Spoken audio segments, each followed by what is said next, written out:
Chapter 1: The Silent Forest.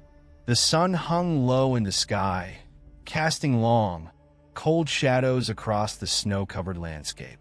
The air was crisp, each breath forming a cloud of mist that quickly dissipated into the stillness. The forest stood tall and silent, a vast expanse of skeletal trees, their bare branches reaching out like bony fingers against the pale blue sky. The ground was a thick blanket of undisturbed snow, a pristine white canvas stretching as far as the eye could see, interrupted only by the occasional dark shape of a towering pine. A lone figure moved through the forest, barely making a sound as they trudged through the snow. Each step was careful, deliberate, and heavy, the crunch of snow underfoot swallowed by the oppressive silence of the woods.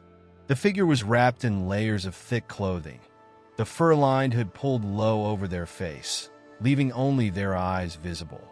Those eyes darted from side to side, scanning the trees, the shadows, and the ground ahead with a sharp, almost desperate intensity. The forest was quiet, unnervingly so. Not a single bird sang in the trees. Not a single creature rustled in the underbrush. The only sound was the soft rustling of the wind as it weaved through the branches, carrying with it a faint, haunting whisper that seemed to come from nowhere and everywhere all at once. It was as if the forest itself was alive, watching, waiting. The figure continued to move deeper into the woods, the trees growing denser, their twisted forms casting strange, distorted shadows on the snow. The path, once clear and wide, began to narrow, the underbrush growing thicker, more tangled, as if trying to block the way forward. But the figure pressed on, their breath coming in short, sharp bursts, each exhalation forming a brief puff of white in the freezing air. As they walked, the figure came across a peculiar sight, a single, large tree standing apart from the others. Its trunk was thick and gnarled, the bark dark and cracked, almost blackened, as if burned. The branches above were bare, twisted into unnatural shapes, casting eerie shadows on the ground below. At the base of the tree, the snow was disturbed, as if something had been dragged through it, leaving a trail of dark, wet patches that stood out starkly against the white. The figure hesitated for a moment, staring at the tree, their heart pounding in their chest. There was something wrong about it, something unsettling. The tree seemed out of place, unnatural, as if it didn't belong in this world. But curiosity, or perhaps something darker, drove the figure closer. They knelt beside the tree, reaching out a gloved hand to touch the bark. It was cold, unnaturally so, and the moment their fingers brushed against it, a shiver ran down their spine. They pulled back, glancing around as if expecting something or someone to appear. But the forest remained silent, still, and empty. The wind had died down, leaving the air heavy and thick, pressing down on the figure like a weight. The trees around them seemed to loom closer, their branches twisting and creaking in the silence. Suddenly, the ground beneath the figure's feet shifted slightly, the snow crunching as if something was moving beneath it. The figure jumped back, their eyes wide, heart racing. They stared at the ground, but nothing appeared. The snow lay still and undisturbed, as if the sound had been nothing more than their imagination. But the feeling of being watched, of not being alone, persisted. It clung to the figure like a shadow, dark and insistent. They quickly got to their feet, backing away from the tree, their eyes darting around the clearing. Every shadow, every twisted branch, every patch of disturbed snow seemed to hold a hidden threat, something lurking just out of sight. The figure turned and hurried away, their footsteps quick and uneven, leaving a trail of deep prints in the snow. As they moved, they couldn't shake the feeling that something was following them, something unseen, moving just out of their peripheral vision. The silence of the forest was overwhelming, pressing in on them from all sides, making every small sound, the crunch of snow, the rustle of branches, seem unnaturally loud. But they didn't stop. They couldn't stop. The further they went, the more the forest seemed to close in around them, the trees growing taller, their branches forming a dense canopy overhead that blocked out the last rays of the setting sun. The air grew colder, the shadows longer, darker. The figure's breath came in rapid puffs, their heart pounding in their ears. And then, just as the last light of day faded into the deep blue of twilight, the figure emerged from the trees into a small clearing. In the center stood an old, abandoned cabin, its wooden walls weathered and gray, the roof sagging under the weight of years of neglect. The windows were dark, the door slightly ajar, as if inviting the figure inside. The figure paused at the edge of the clearing, staring at the cabin. It seemed to call to them, a silent, insistent pull that tugged at the edges of their mind. They didn't want to go in. Every instinct screamed at them to turn back, to run, but something stronger, something darker, urged them forward. With a deep breath, they stepped into the clearing, their footsteps muffled by the snow. As they approached the cabin, the wind picked up again, whispering through the trees, carrying with it a faint, almost imperceptible sound, a low, eerie hum that seemed to emanate from the cabin itself. The figure hesitated at the threshold, staring into the dark interior, their heart hammering in their chest. Then, as if in a trance, they stepped inside. The door creaked shut behind them, the sound echoing through the silent forest. And then, there was only darkness. Chapter 2: Whispers in the Wind. The darkness inside the cabin was absolute, swallowing the figure whole as they stepped across the threshold. The air was thick with the scent of damp wood and something faintly metallic, like rust or old blood. The figure stood still for a moment, letting their eyes adjust to the gloom. But the darkness was impenetrable. The only light came from the thin sliver that slipped through the gaps in the wooden walls, casting faint, jagged lines on the dusty floor. Slowly, the figure reached into their coat pocket and pulled out a small flashlight.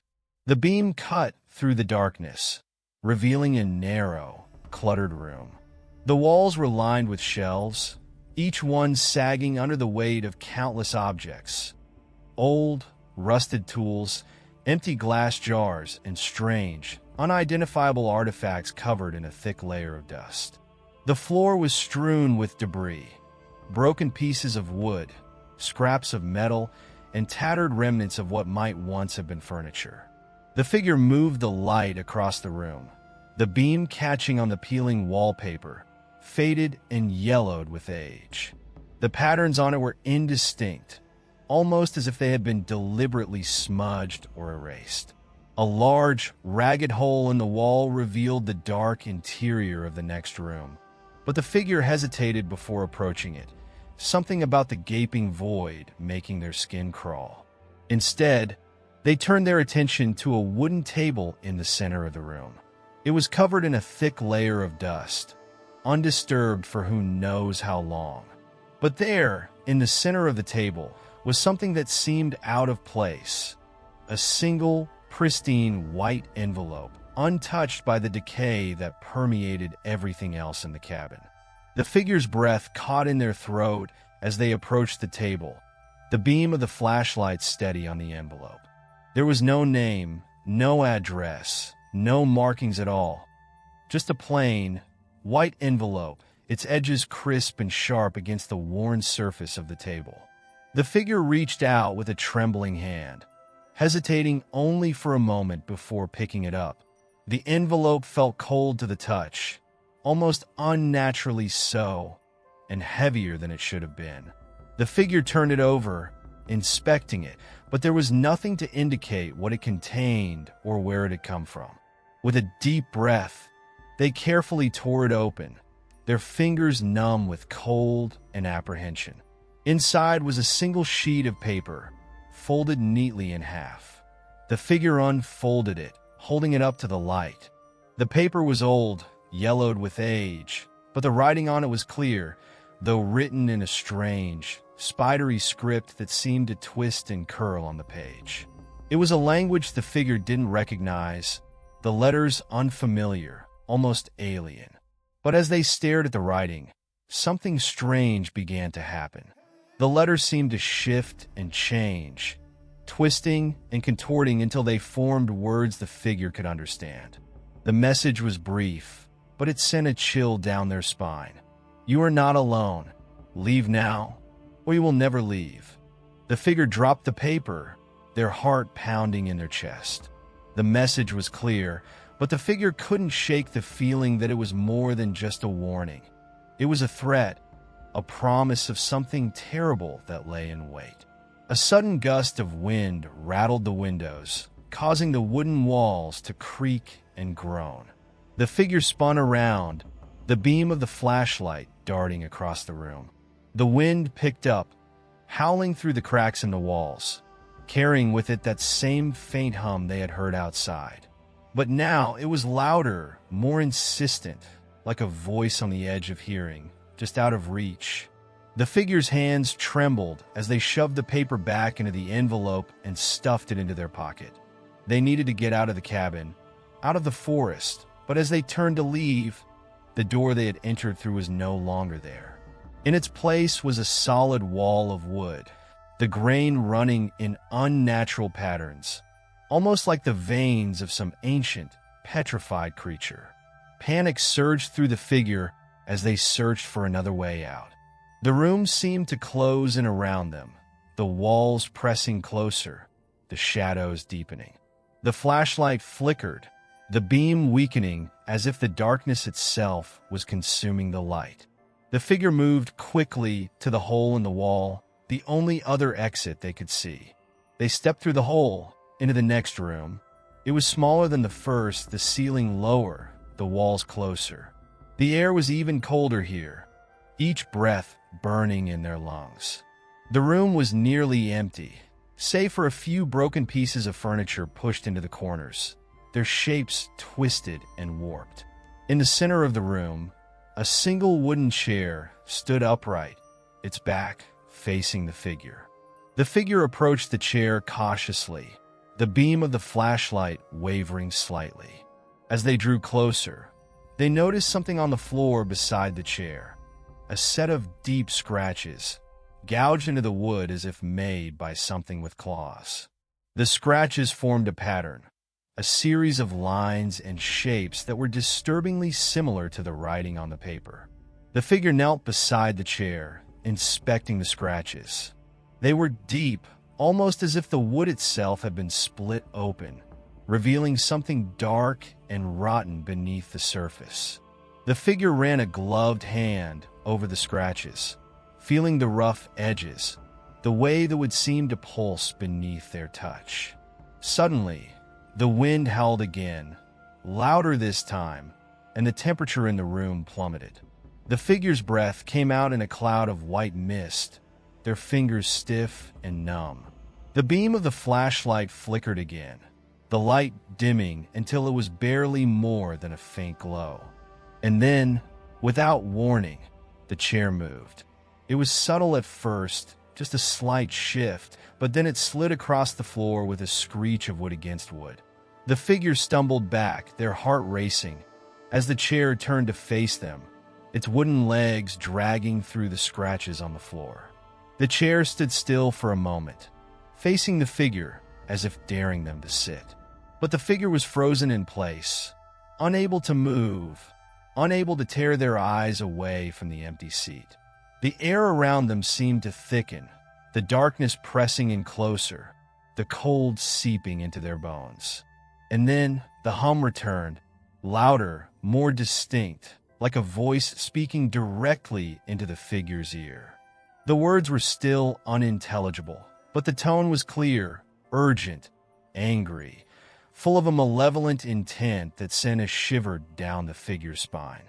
The figure's breath quickened, their chest tightening with fear. They had to leave, had to get out of the cabin, but the walls seemed to close in around them, the ceiling lowering until it felt like it would crush them. The darkness was complete now, the flashlight barely more than a dim point of light, the figure's hands shaking too much to hold it steady.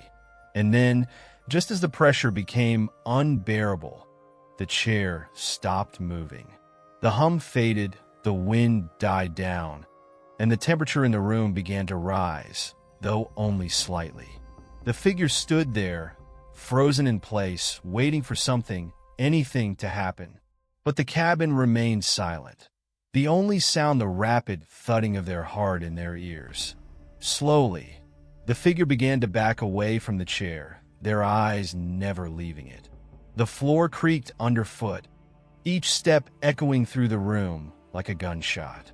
The figure reached the hole in the wall and slipped back into the first room, the air feeling slightly warmer, the darkness slightly less oppressive. But the sense of unease didn't leave them. It clung to the figure like a second skin, making every movement feel heavy, every breath labored. The figure turned the flashlight back toward the spot where the door had once been, hoping against hope that it had returned. But it hadn't. The wall remained solid, the wood grain twisting and writhing in the light. The figure moved the beam across the room, searching for another way out, but there was nothing. No door, no window, no exit of any kind. The figure's panic began to rise again, their thoughts racing as they searched for a solution, a way to escape. But the more they looked, the more the walls seemed to close in, the cabin shrinking around them like a trap. And then they heard it, a soft, barely audible creak from the corner of the room. The figure turned the flashlight toward the sound, the beam revealing a narrow gap in the floorboards, something dark and shifting moving just beneath the surface. The figure approached cautiously, their breath catching in their throat. The gap widened as they drew closer, revealing a narrow staircase descending into the darkness below. The figure hesitated, the sense of dread overwhelming, but there was no other choice. The cabin was closing in on them, the walls pressing closer, the air growing colder with each passing second. With a deep breath, the figure stepped onto the staircase, the wood creaking underfoot. The darkness below seemed to stretch on forever, swallowing the light from the flashlight as the figure descended, each step taking them deeper into the unknown. The staircase twisted and turned, the air growing colder, the darkness thicker.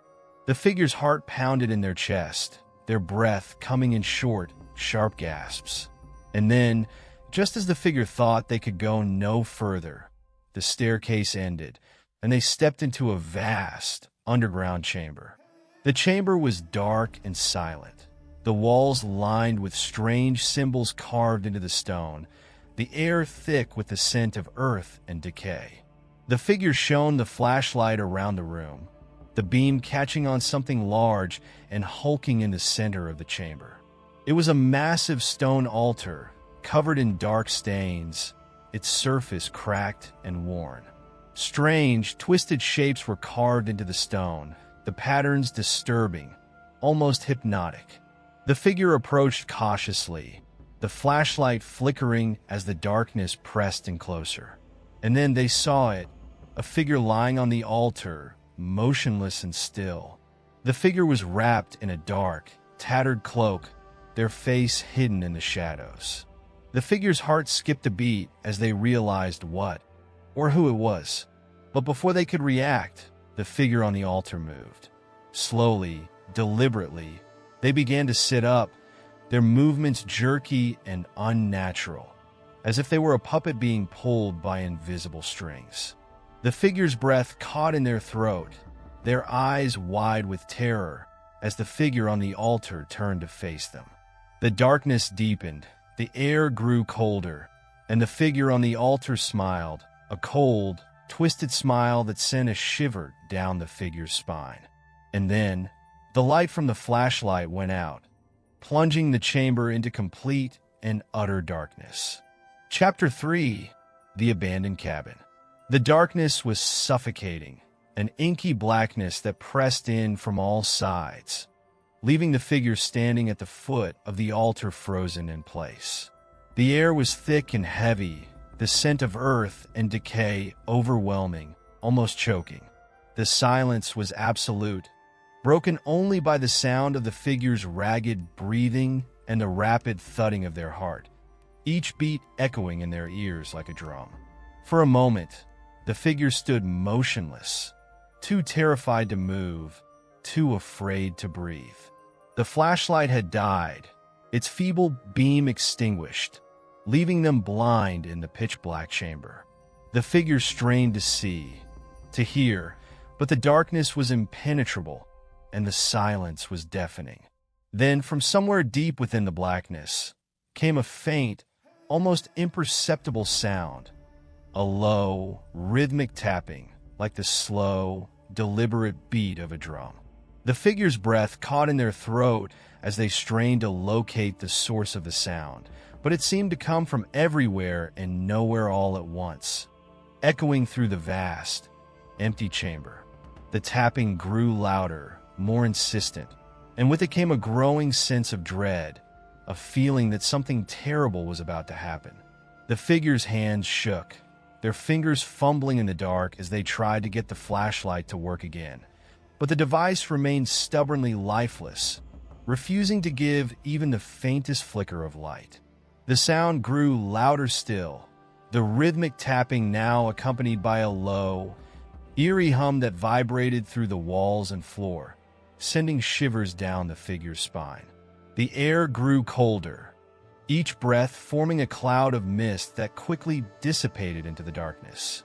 The figure's heart pounded in their chest, the sound nearly drowned out by the hum that seemed to reverberate through their very bones. Suddenly, a sharp, blinding pain shot through the figure's head, as if something had struck them with a heavy, invisible force. The figure stumbled backward, their hands flying to their head as they tried to stave off the pain. But it only grew worse, a searing agony that spread through their skull like wildfire, leaving them gasping for breath. The tapping and the hum grew louder still, almost deafening now, and the figure's vision began to blur, the darkness seeming to pulse and twist around them. The ground beneath their feet shifted, the stone floor rippling like water, sending the figure stumbling further back. And then, just as suddenly as it had started, the pain stopped. The tapping ceased, the hum faded into silence, and the ground stilled. The figure stood motionless, their breath coming in ragged gasps, their hearts still racing. The darkness remained, thick and impenetrable, but the oppressive weight that had surrounded them seemed to have lifted, if only slightly. Slowly, cautiously, the figure took a step forward, their hands outstretched, feeling their way through the dark. The air was colder than before, each breath burning in their lungs, but the pain had subsided, leaving only a dull ache in the back of their skull.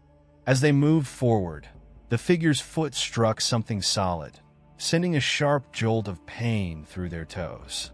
They stumbled, catching themselves before they fell, and bent down to feel what had tripped them.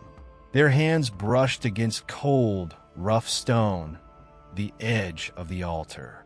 The figure recoiled instinctively, pulling their hands back as if the stone had burned them. The memories of the figure on the altar, the twisted smile in the darkness, flashed through their mind, and for a moment, they were paralyzed with fear. But the altar remained still, cold, and silent. The figure took a deep breath, trying to steady their nerves, and reached out again, their hands shaking as they felt along the surface of the stone. It was rough and cold, the dark stains that had covered it earlier now dry and hard, flaking off under the figure's touch. Carefully, they felt their way around the altar, searching for any sign of the figure that had been lying there. But there was nothing, no body, no cloak, no trace of the figure at all. The altar was empty, as if the figure had never been there. A sense of unease settled over the figure as they continued to search the chamber, their hands brushing against the walls, the stone cold and damp beneath their fingers. The darkness was absolute, the silence unnerving, and the figure's every movement seemed to echo through the vast, empty space, as if the chamber were somehow amplifying the sound. The figure's heart raced as they searched, their mind racing with thoughts of what might be lurking in the darkness, watching them, waiting for them to let their guard down. But the chamber remained silent and still, offering no clues, no sign of life.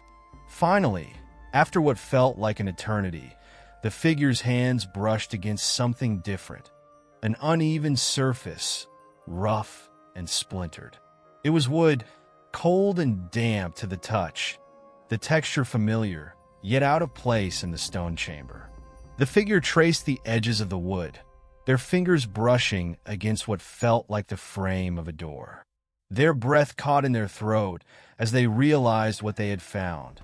A hidden door, concealed in the darkness, leading somewhere unknown. The figure hesitated, their heart pounding in their chest. They didn't want to open the door, didn't want to find out what lay on the other side. But the alternative, remaining in the pitch-black chamber, surrounded by nothing but silence and darkness, was even worse. With trembling hands, the figure felt along the frame of the door, searching for a handle or latch. Their fingers brushed against something cold and metallic, a small, round knob. They gripped it tightly, their hands shaking, and slowly, carefully began to turn it. The door creaked open, the sound echoing through the chamber like a scream. The figure winced, their heart racing, as they pulled the door open wider, the hinges groaning in protest. A faint, cold breeze wafted through the gap, carrying with it the scent of damp earth and something else, something faintly sweet and rotten. The figure hesitated for only a moment before stepping through the doorway, the darkness beyond seeming even thicker, even more oppressive. They felt their way forward, their fingers brushing against rough, uneven walls as they moved deeper into the unknown. The passage was narrow and winding, the air growing colder with each step. The figure's breath came in short, sharp gasps, their heart pounding in their chest. The darkness was complete, the silence overwhelming, broken only by the sound of their own footsteps echoing through the narrow corridor. As they moved deeper into the passage, the walls seemed to close in around them, the space growing tighter, more claustrophobic. The figure had to hunch over, their shoulders brushing against the rough stone on either side, their movements slow and careful to avoid tripping on the uneven floor. The passage seemed to go on forever, winding and twisting through the earth, the air growing colder and more stale with each passing moment. The figure's hands were numb with cold, their fingers aching as they felt their way along the walls, searching for any sign of an exit, any hint of light. And then, just as the figure was beginning to lose hope, they felt a change in the air. A slight warmth, a faint breeze that seemed to come from somewhere up ahead. The figure quickened their pace, their heart leaping in their chest as they moved toward the source of the warmth, the promise of escape. The passage widened slightly, the walls pulling back as the figure stepped into a larger, open space. The air was warmer here, the scent of damp earth mixed with something else, something metallic and sharp. The figure paused, their breath coming in rapid, shallow gasps as they searched the darkness for any sign of light, any indication of where they were. And then, from somewhere in the darkness, came a faint, flickering glow. The figure's heart skipped a beat as they turned toward the light, their breath catching in their throat. The glow was faint, barely more than a dim ember in the pitch-black darkness, but it was enough to give the figure hope. They moved toward the light, their steps careful and deliberate, the darkness seeming to pull back slightly as they approached. The light grew brighter, the glow warm and inviting, the figure's heart racing with anticipation. But as they drew closer, the figure realized that the light wasn't coming from a source outside the chamber. It was coming from within the chamber itself, from something hidden in the darkness. The figure hesitated, their breath quickening as they stared at the glowing ember, their mind racing with possibilities. But curiosity, or perhaps something darker, drove them forward, their steps slow and careful as they approached the source of the light. As they neared the glowing ember, the figure began to make out details in the darkness.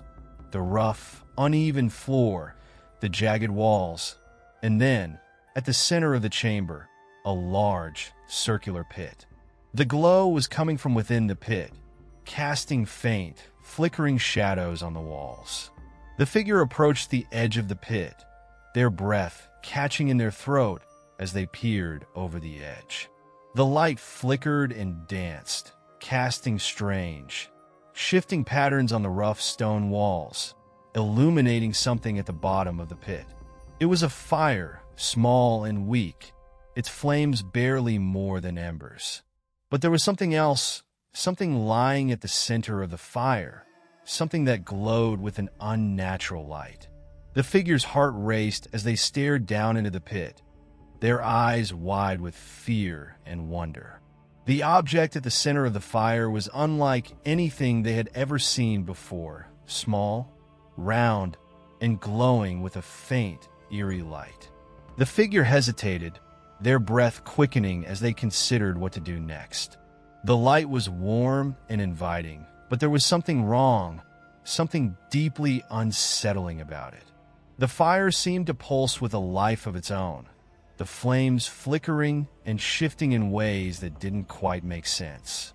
And then, from somewhere deep within the pit, came a sound, a low, rumbling growl, like the sound of something ancient and powerful awakening from a long slumber. The figure's heart leapt in their chest as they stumbled back from the edge of the pit, their breath coming in short, sharp gasps. The growl grew louder, more insistent, and the fire flared up, the flames growing brighter, casting long, twisted shadows on the walls of the chamber. The figure turned and ran, their footsteps echoing through the narrow passage as they fled from the pit, from the growl, from the glowing ember that had awakened something dark and ancient deep within the earth. As they ran, the darkness closed in around them, the passage narrowing once again, the walls pressing in on either side. The air grew colder, the scent of damp earth and decay filling their lungs, and the figure's heart pounded in their chest as they raced through the blackness, desperate to escape. But no matter how fast they ran, no matter how far they went, the growl followed them, echoing through the narrow passage, growing louder and louder, until it was all they could hear, all they could feel, vibrating through their bones, shaking them to their very core. And then, just as the figure thought they could run no further, just as the darkness threatened to swallow them whole, they saw it, a faint, distant light, barely more than a pinprick on the horizon, but unmistakable. The figure ran toward the light, their heart racing, their breath coming in ragged gasps. The growl grew louder still, the darkness pressing in from all sides, but the light grew brighter, stronger, until it filled the passage, blinding them with its brilliance. The figure stumbled, their foot catching on something in the darkness, and they fell, tumbling forward into the light. The growl roared in their ears, the darkness clawing at them, pulling them back, but the light was too strong, too bright, and the figure was swallowed by its brilliance, disappearing into the blinding white. And then, just as suddenly as it had begun, the light faded, the growl disappeared, and the figure found themselves lying on the cold, hard ground, their breath coming in shallow gasps, their heart pounding in their chest. The passage was gone, the darkness lifted, replaced by a dull, gray light that filtered through the trees above. The figure was in the forest once again, the ancient, twisted trees surrounding them, their branches creaking in the wind. But something was different, something had changed.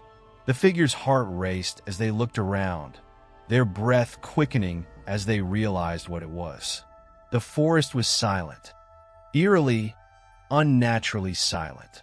The wind had stopped, the trees were still, and there was no sound, no movement, nothing but the faint rustle of leaves underfoot. And then, from somewhere deep within the forest, came the sound of footsteps, slow, deliberate, and getting closer. Chapter 4. The Shadow of the Forest.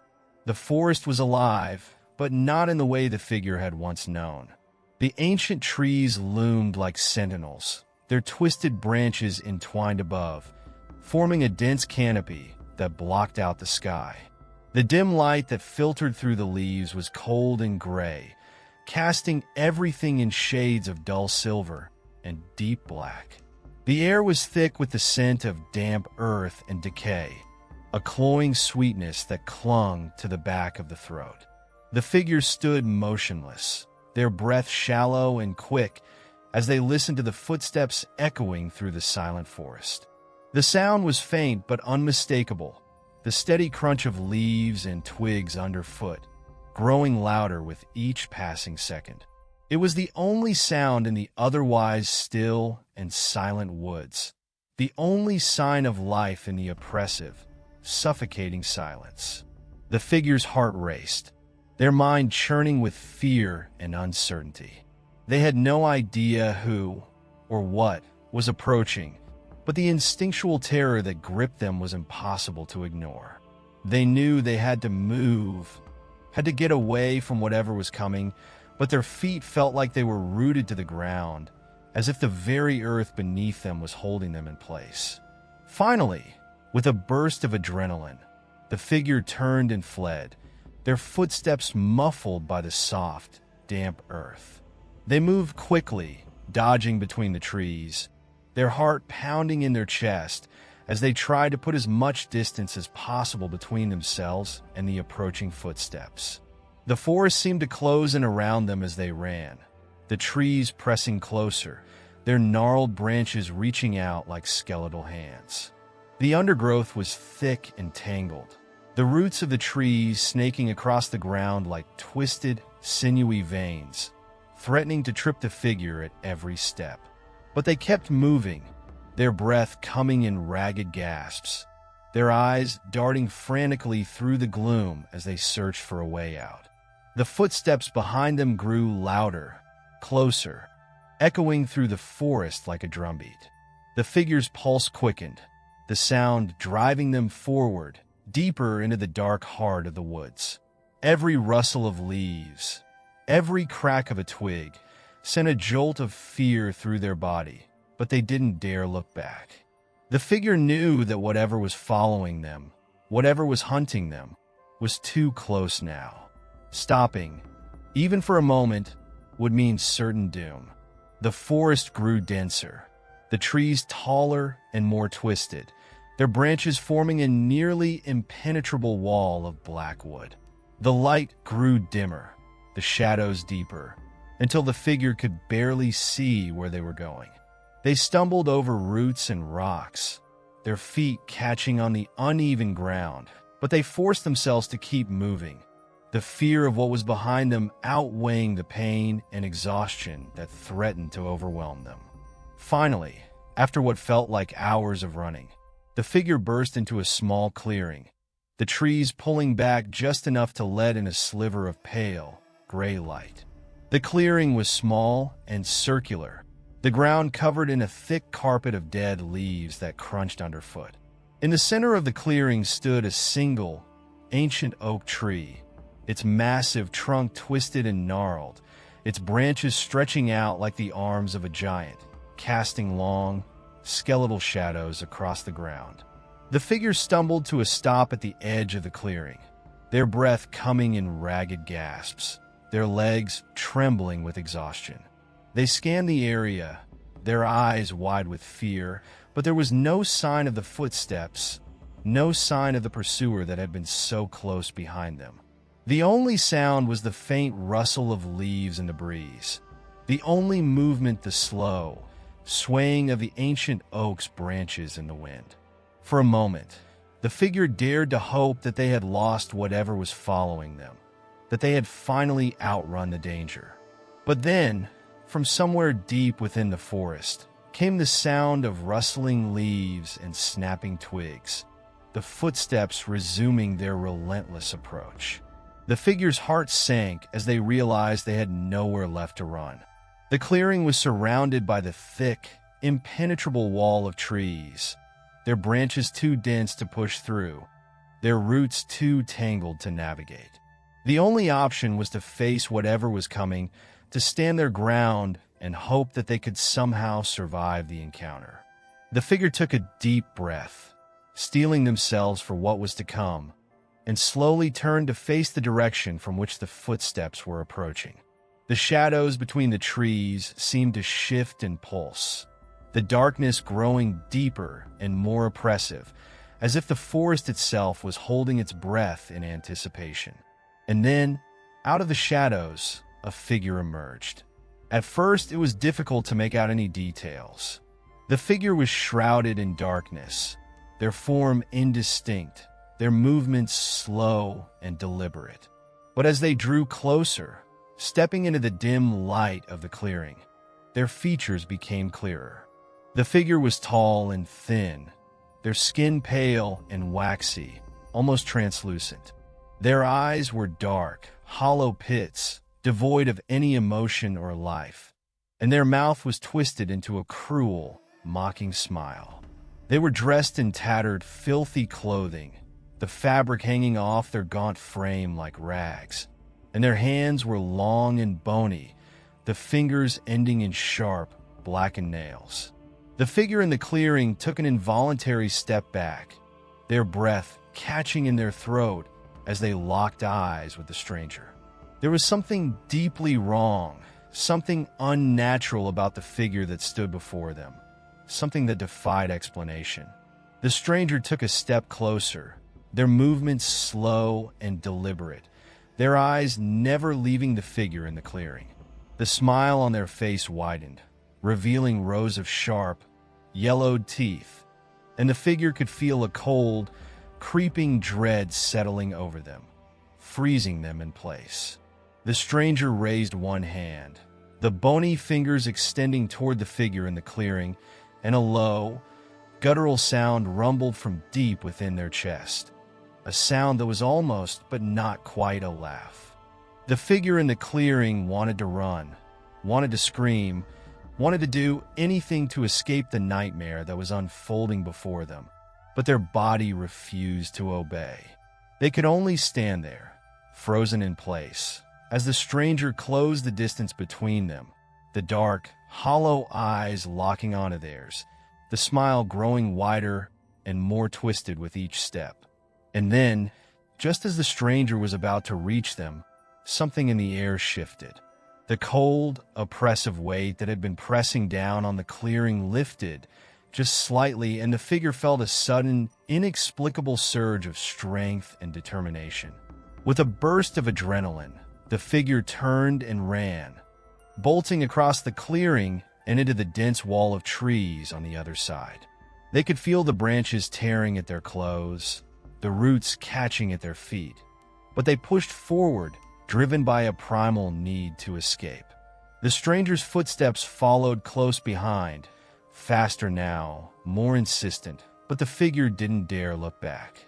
They could feel the presence of the stranger, feel the cold, unnatural energy radiating from them, but they forced themselves to keep moving, to keep pushing through the tangled undergrowth, the sharp branches, the uneven ground. The forest grew darker, the shadows deeper, but the figure kept running, their breath coming in short, ragged gasps, their heart pounding in their chest. They could hear the stranger behind them, hear the rustle of leaves, the snap of twigs, the low, guttural sound that was almost, but not quite, a laugh. And then, just as the figure thought they could run no further, just as the darkness threatened to swallow them whole, they saw it, a faint, distant light, barely more than a glimmer on the horizon, but unmistakable. The figure ran toward the light, their heart leaping in their chest, their legs trembling with exhaustion. The light grew brighter, stronger, until it filled their vision, blinding them with its brilliance. The footsteps behind them grew fainter, the sound of the stranger's pursuit fading into the distance, until it was nothing more than a distant echo. And then, with a final burst of energy, the figure broke through the dense wall of trees and into the light. The forest fell away behind them. The oppressive darkness lifted, and the figure found themselves standing in a wide, open field, bathed in the warm, golden light of the setting sun. The figure stumbled to a stop, their breath coming in short, ragged gasps, their heart pounding in their chest.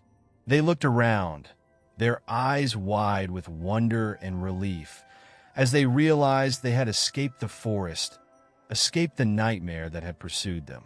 The field was vast and empty, the tall grass swaying gently in the breeze.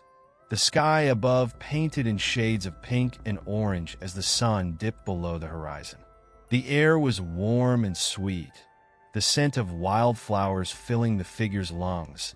And for the first time in what felt like an eternity, they felt a sense of peace. But as the figure stood there, basking in the light, a nagging doubt began to creep into their mind. The forest had been dark and terrifying, but it had also been real, solid, tangible. This field, this light, it was too perfect, too serene, too unreal. The figure turned back toward the forest, but the trees were gone, the dense wall of darkness replaced by an endless expanse of golden grass, stretching out as far as the eye could see. There was no sign of the stranger, no sign of the twisted, ancient trees, no sign of the nightmare that had pursued them. Chapter 5. The Endless Golden Field. The golden field stretched out in all directions, a vast ocean of tall, swaying grass that seemed to go on forever. The figure stood at its edge, the warm, golden light of the setting sun bathing their skin in a soft, ethereal glow.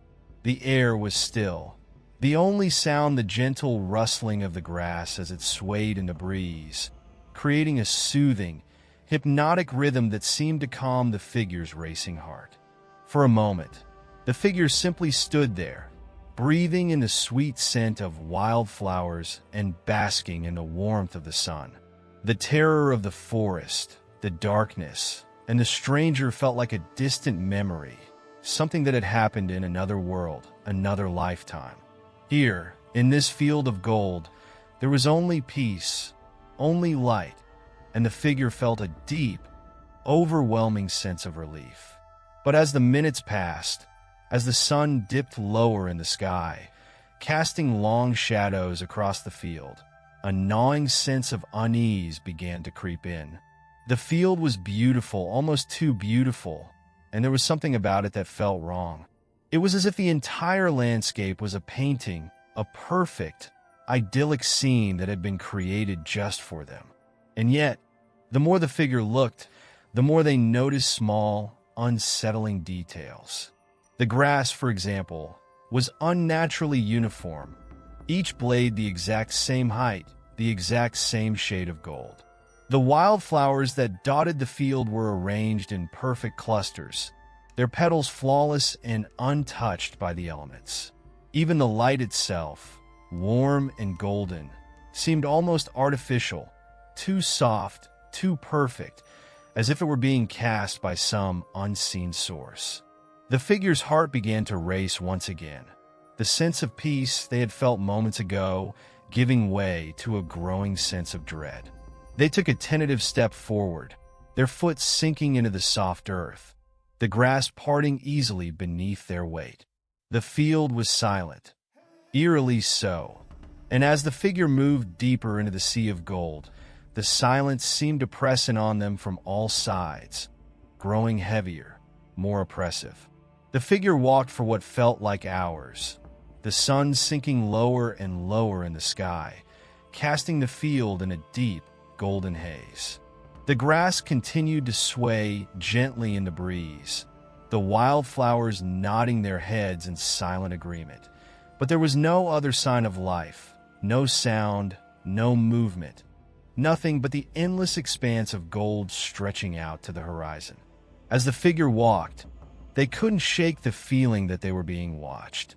It was a subtle sensation at first, a prickling at the back of their neck, a slight unease that made them glance over their shoulder. But as the minutes ticked by, as the sun sank lower and the shadows grew longer, the feeling intensified until it was almost unbearable. The figure stopped, turning slowly in a circle, their eyes scanning the horizon, searching for any sign of movement, any indication that they were not alone. But there was nothing, only the golden grass, the wildflowers, the setting sun, and the endless silence. And yet, the figure could feel it, could feel the presence of something just beyond the edge of their vision, something lurking in the shadows, watching, waiting. The figure's breath quickened, their heart pounding in their chest as they turned and began to walk faster. Their footsteps hurried and uneven as they tried to put distance between themselves and whatever was out there. But no matter how fast they walked, no matter how far they went, the feeling persisted, growing stronger, more insistent. Finally, in a fit of panic, the figure broke into a run, their feet pounding against the soft earth, the golden grass whipping against their legs as they sprinted through the field. The sun was almost gone now, the sky tinged with shades of deep orange and purple, and the shadows that stretched across the field were long and dark, twisting and writhing like living things. The figure ran and ran, the field stretching out endlessly before them, the horizon never seeming to get any closer. Their breath came in ragged gasps, their chest burning with exertion, but they didn't dare stop, didn't dare slow down. The feeling of being watched had become unbearable, the presence behind them growing stronger, more oppressive, until it felt as though it was breathing down their neck. But no matter how fast they ran, no matter how far they went, the field remained unchanged, endless, golden, and silent. The figure's legs began to give out, exhaustion taking its toll, and they stumbled, falling to their knees in the soft grass. Their breath came in heaving gasps, their vision swimming as they struggled to catch their breath. The golden grass whispered around them, the wildflowers swaying gently, as if mocking their futile attempt to escape. The figure knelt there for a long moment, their heart pounding in their chest, their body trembling with exhaustion and fear. They knew they couldn't stay here, couldn't remain in this endless, suffocating field, but they didn't know what to do, where to go. Every direction looked the same. Every path led to more of the same. Golden grass, wildflowers, and the unyielding, suffocating silence. And then, out of the corner of their eye, the figure saw it. A flicker of movement, a shadow passing through the grass. It was quick, almost imperceptible, but it was there, and the figure's heart leapt into their throat as they turned, their eyes searching the field for any sign of the shadow. But there was nothing, only the swaying grass, the nodding wildflowers, and the darkening sky above. The figure rose to their feet, their legs shaking, their breath still coming in shallow gasps.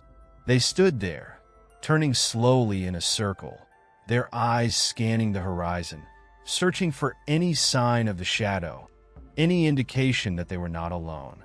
But the field was empty, silent, the golden grass undisturbed, the wildflowers swaying gently in the breeze.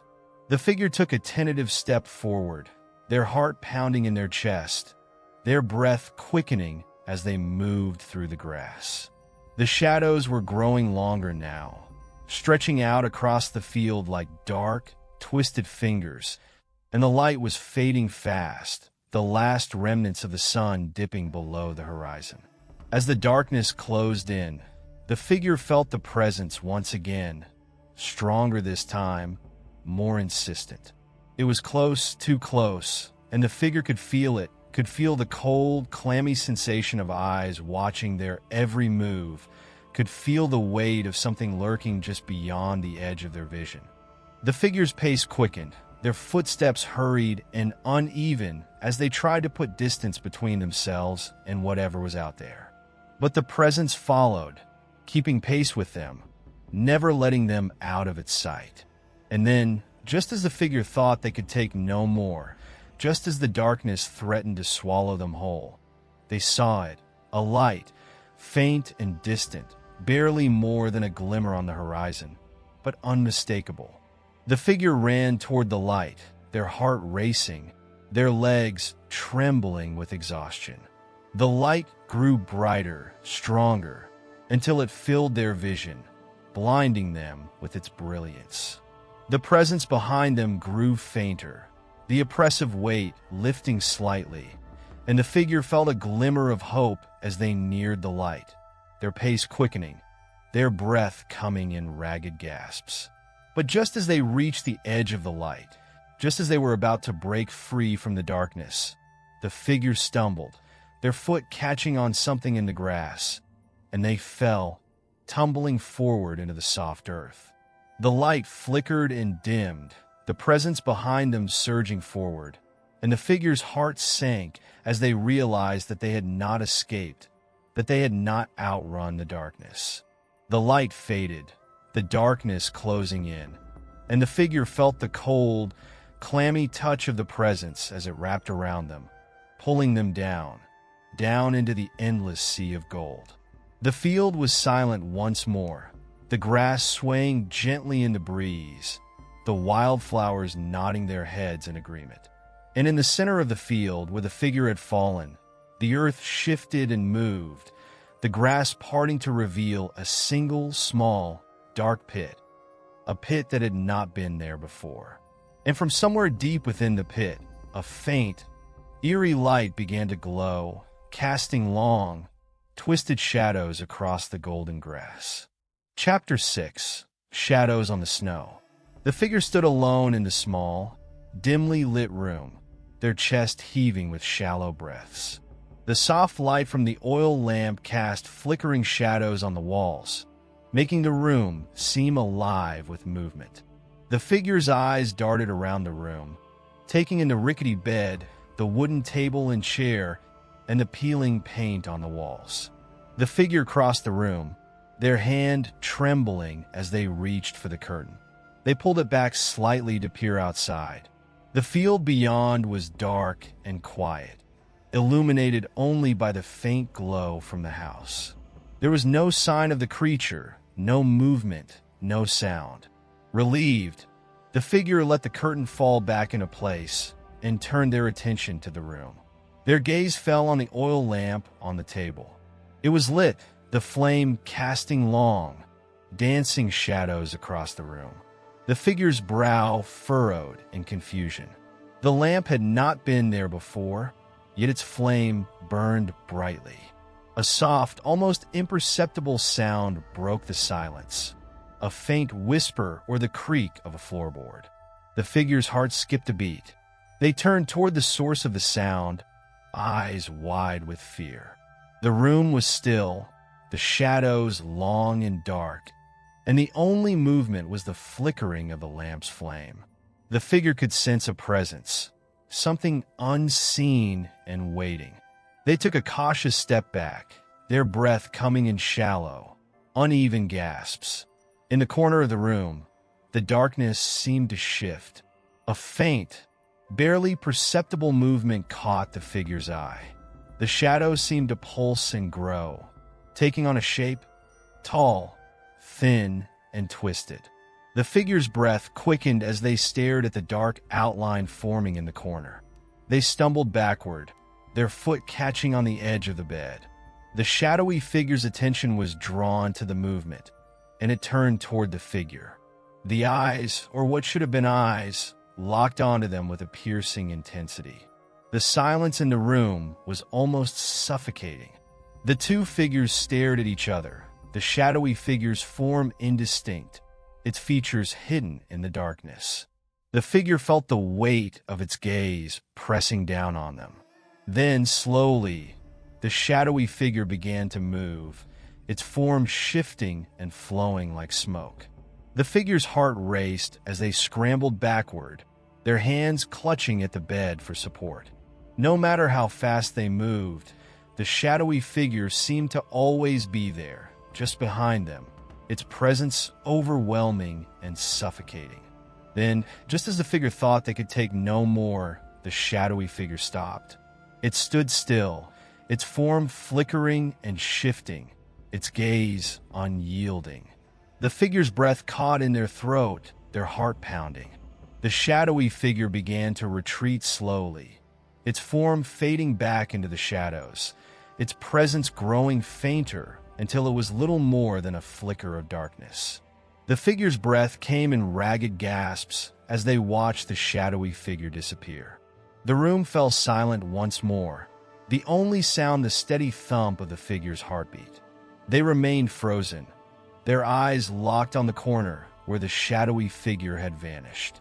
The shadows in the room were long and dark, the only movement the flickering of the oil lamp's flame. Finally, the figure allowed themselves to breathe, their shoulders slumping with exhaustion. They took a tentative step forward, their breath still uneven. The shadowy figure did not return. The room was empty, silent.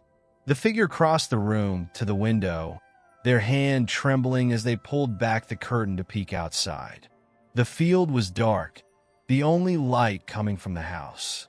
There was no sign of the creature, no movement, no sound. The figure let the curtain fall back into place, their shoulders slumping with exhaustion. As they turned to face the room, they noticed the oil lamp was no longer lit. The flame had extinguished, plunging the room into darkness. The figure's heart skipped a beat. They stared at the lamp, their mind racing with fear. From the corner of the room, they heard a soft, almost imperceptible sound, a faint whisper or a creak of a floorboard. Their heart raced as they turned toward the sound, eyes wide with fear. The room was still, the only movement the flickering of the lamp's flame. The figure felt the presence of something unseen, something that was watching them, waiting. They took a step back, their breath catching.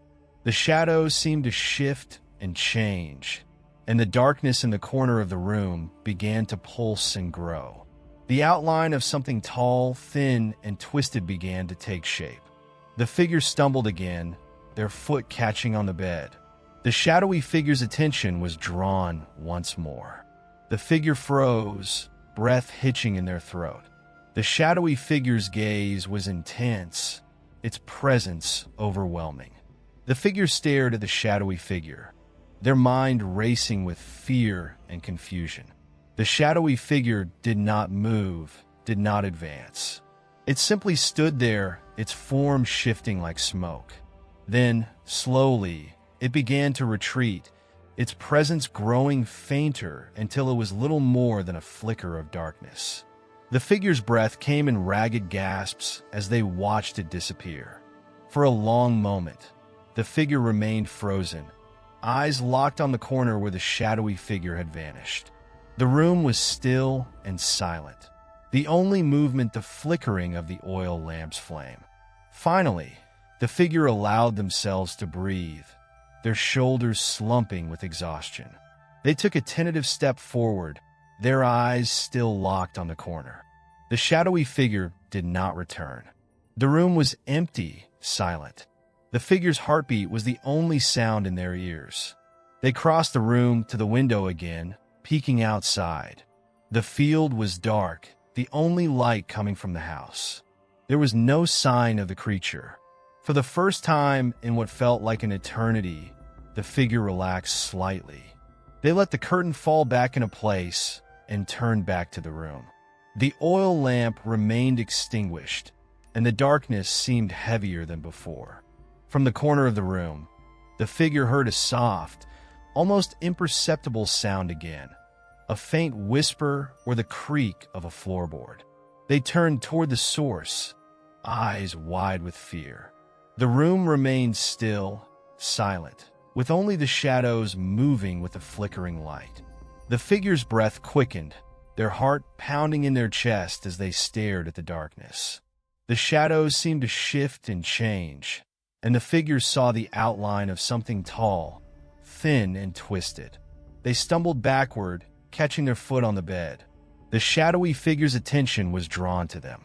The figure froze, their breath catching. The shadowy figure's gaze was intense, its presence overwhelming. The figure stared at the shadowy figure, their mind racing with fear. The shadowy figure did not move, did not advance. It stood there, its form shifting like smoke.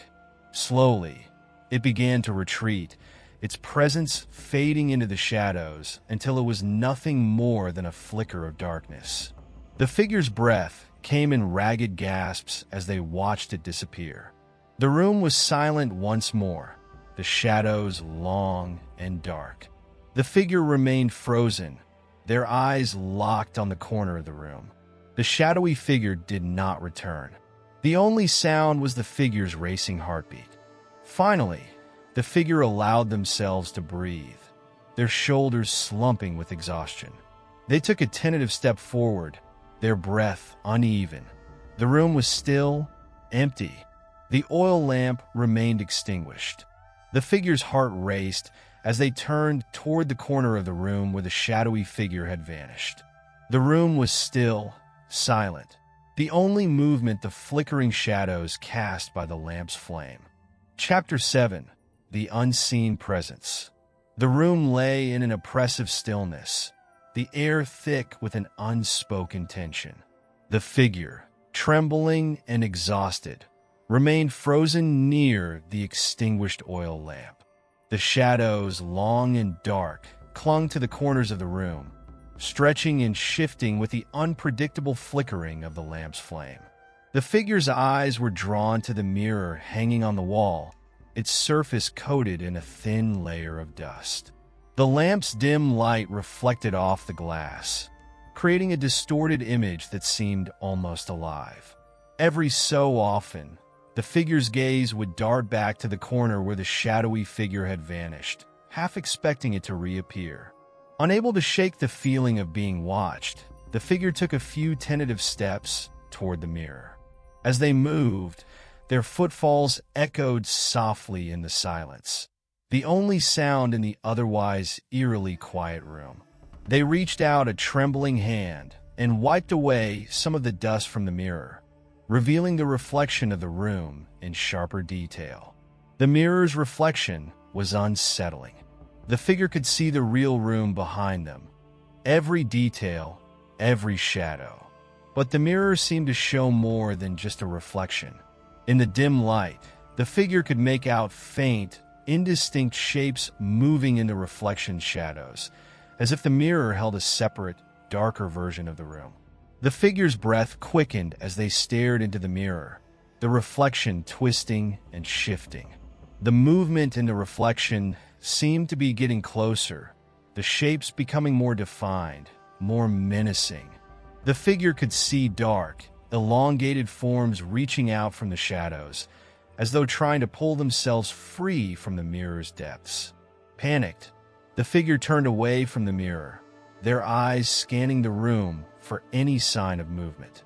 The lamp's light flickered wildly, casting erratic shadows that danced across the walls and ceiling. The air felt heavier, as if it were pressing down on them. Desperate for any semblance of normalcy, the figure moved to the bed and began to straighten the disheveled sheets. Their hands moved mechanically, trying to find solace in the mundane task.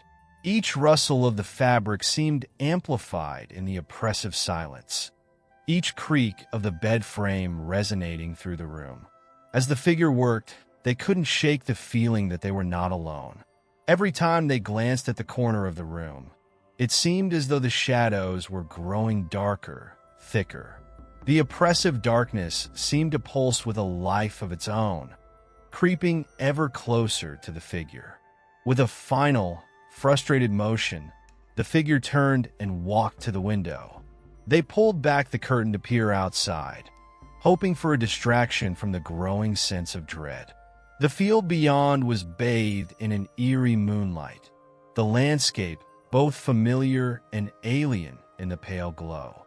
The darkness outside seemed to merge with the darkness inside, creating an unsettling sense of continuity. The figure turned back to the room, their heart pounding.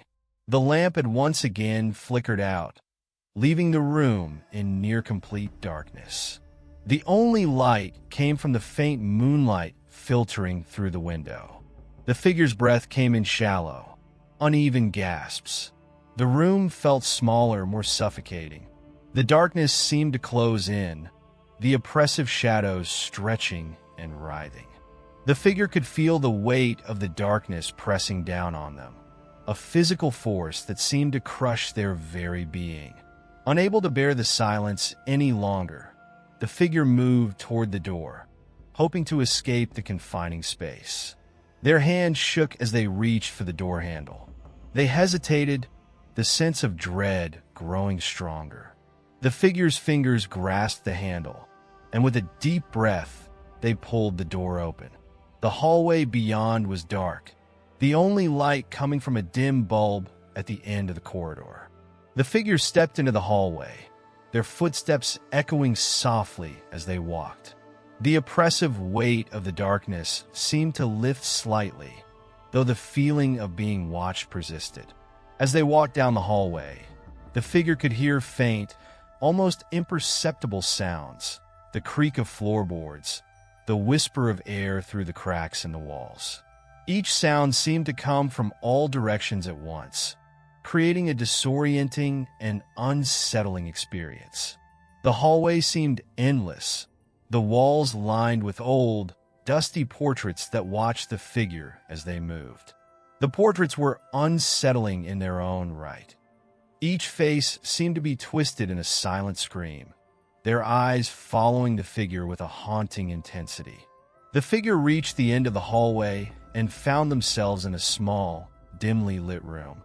The room was empty except for a single, antique armchair positioned in the center. The chair was covered in a thin layer of dust, its fabric worn and faded. The figure approached the chair, their steps cautious and deliberate. They examined the chair closely, their hand running over the dusty fabric. As they touched the chair, a chill ran down their spine. The chair seemed to hum with a faint, almost imperceptible energy, as if it held a dark secret. With a deep breath, the figure sat down in the chair, their bodies sinking into the worn cushions. The room was quiet, the only sound the figure's own breathing. The shadows in the room seemed to gather around the chair, creating an oppressive cocoon of darkness. The figure's eyes darted around the room, searching for any sign of movement.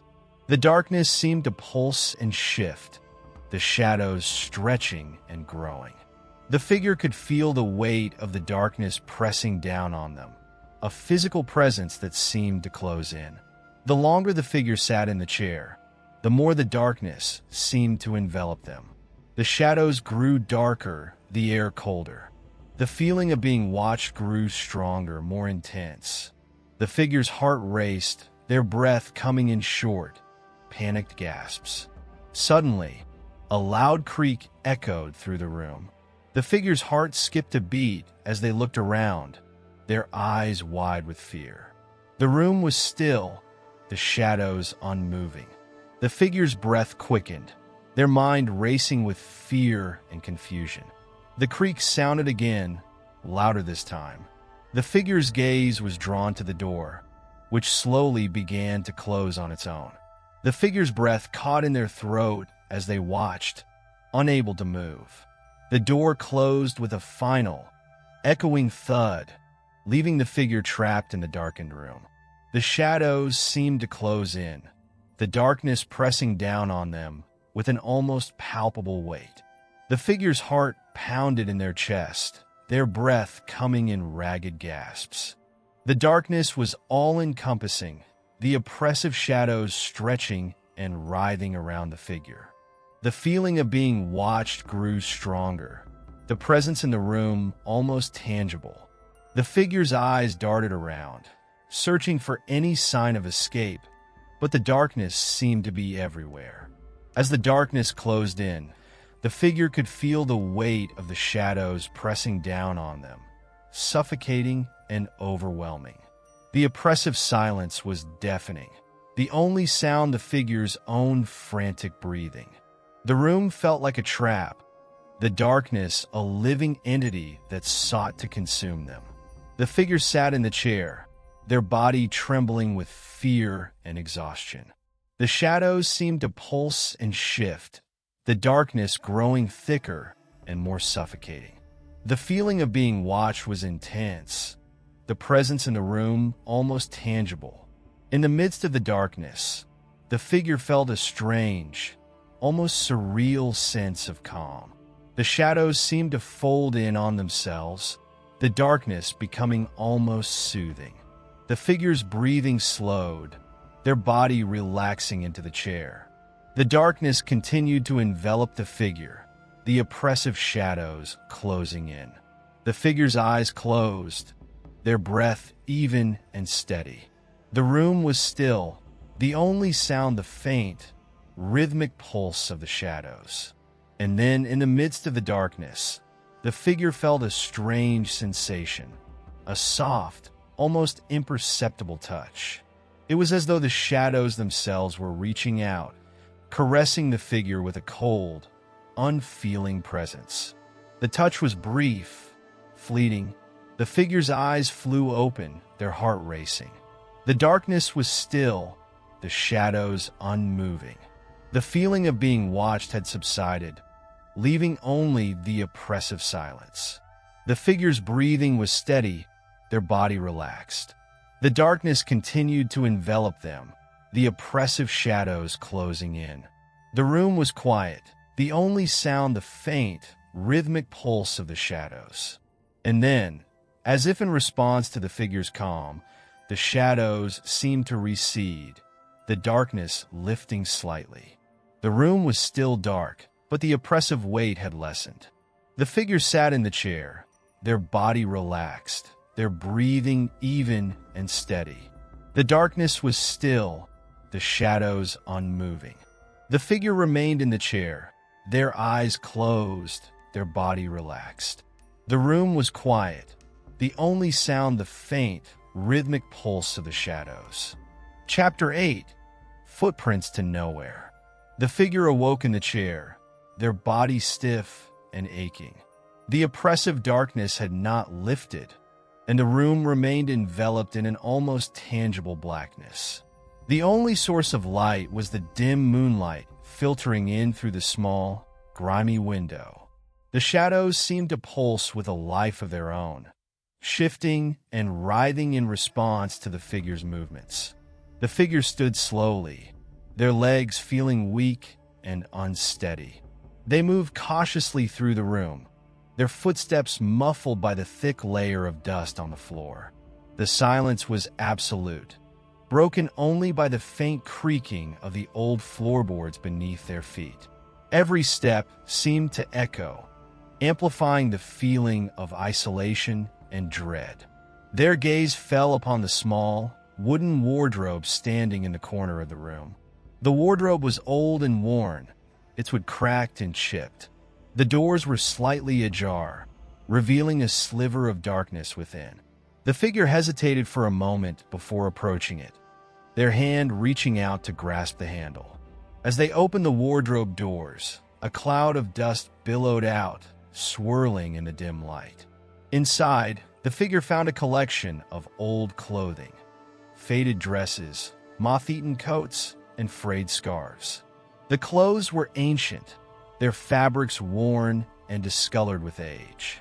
The figure's fingers brushed over the garments, the fabric feeling cool and brittle to the touch.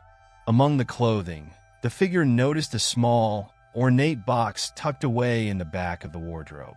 The box was intricately carved, its surface adorned with strange, unfamiliar symbols. The figure carefully lifted the box out of the wardrobe. Their curiosity piqued. The box felt surprisingly heavy, its weight a stark contrast to the fragile clothing surrounding it. They placed the box on the floor and examined it closely. The carvings on the surface seemed to shimmer faintly in the moonlight, the symbols shifting and changing as if alive. The figure's breath quickened as they reached for the lid, their hands trembling with anticipation and fear. As the lid creaked open, a soft, almost imperceptible sound emerged from within, the faint whisper of something stirring. The figure peered inside, their eyes straining to see through the darkness. The box contained a collection of small, odd trinkets, tarnished coins, faded photographs, and a bundle of yellowed letters tied with a frayed ribbon. The figure reached for the letters, their hands brushing over the fragile paper. The letters were old and brittle, their ink faded and almost illegible. They carefully untied the ribbon and unfolded one of the letters, revealing a page filled with strange, looping handwriting.